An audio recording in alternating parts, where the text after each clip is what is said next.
This time at Rustbuster, we're going to talk about custom 4.2.1 and how to mix a 4:1 ratio product.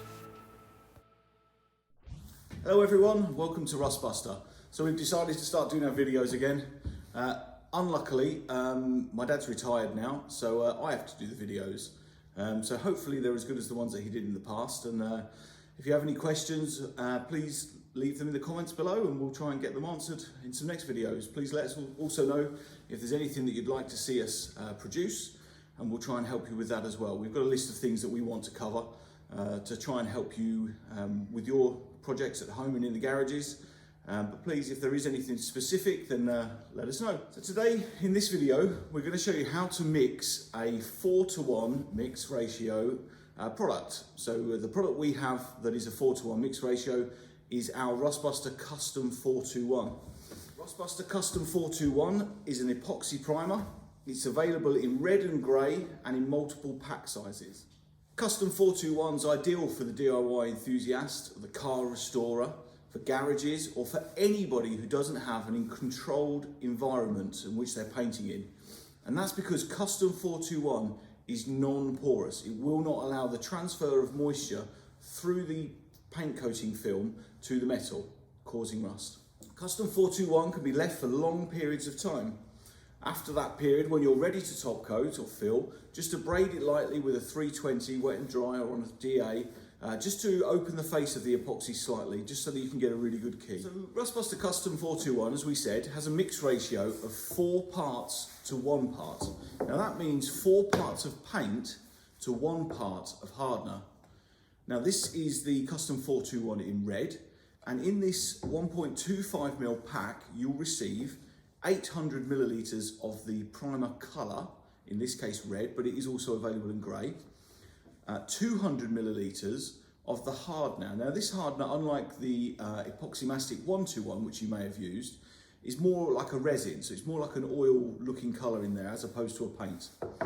And then there's 250ml of thinners should you need to thin the product for spray. And obviously it's a body primer, so you can spray it, you can also brush it, roll it should you desire. So what we're going to show you now is actually how to ratio out your 4:1 primer. Now I know this might be teaching some people to suck eggs, but it is a question that we get asked, and so something that we thought as a first video to sort of get back out into producing things again, it wouldn't take too long and we could get that message out quite quickly and test our equipment and make sure what we were doing was working.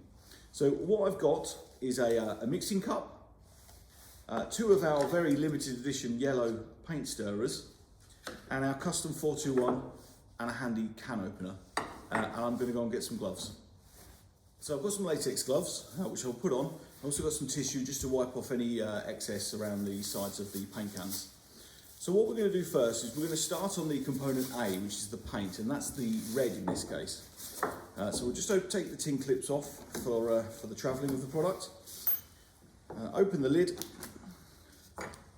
Now what you'll see once you open the lid is that you get a separating of the product. Now this is because the Custom 4:1 has quite a high solid content. It's around 59–60% of solids in this can. So those solids being heavier than the solvent that they're travelling in as the vehicle will separate, just because the heavier parts fall to the bottom of the can. And that's why it's quite important to work it up from the bottom of the can and make sure you've got it all fluid and homogeneous throughout the can before you tip it away into your mixing cup. I'm just stirring that now into a circular motion. So what I have there now, as you see, not in too long, because they are stirred for about pretty much about an hour. I would suggest 40 minutes to an hour when we are manufacturing the Custom 4:1. And you can see that there, it's quite fluid now in a red colour. It's quite a pinky red, not much of an oxide red. And that's ready for decanting. So what we'll do now is, although we'll have another stirrer, there isn't actually any solids in the Custom 4:1 component B to actually stir. It's pretty much like an oil. It looks like treacle or honey within the can. So what I'm going to do now, we're going to mix 100 millilitres of the 4:1. So that will mean that we need 80 millilitres of the primer in the red as the part A, and we'll just need 20 or 200 millilitres of the component B, the hardener.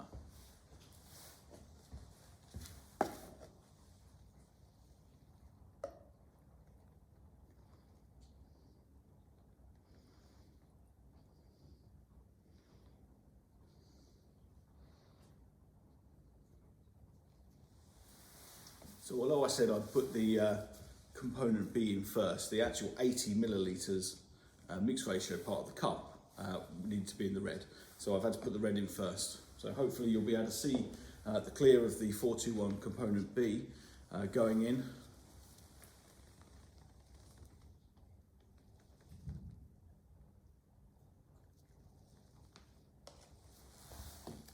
So what we have there, we have 80 millilitres of the red custom 421 component A, and then above that we have 20 millilitres of the hardener component B custom 421. Now with our stirrer that we used previously, we're going to stir those two parts now together to make sure that they become one.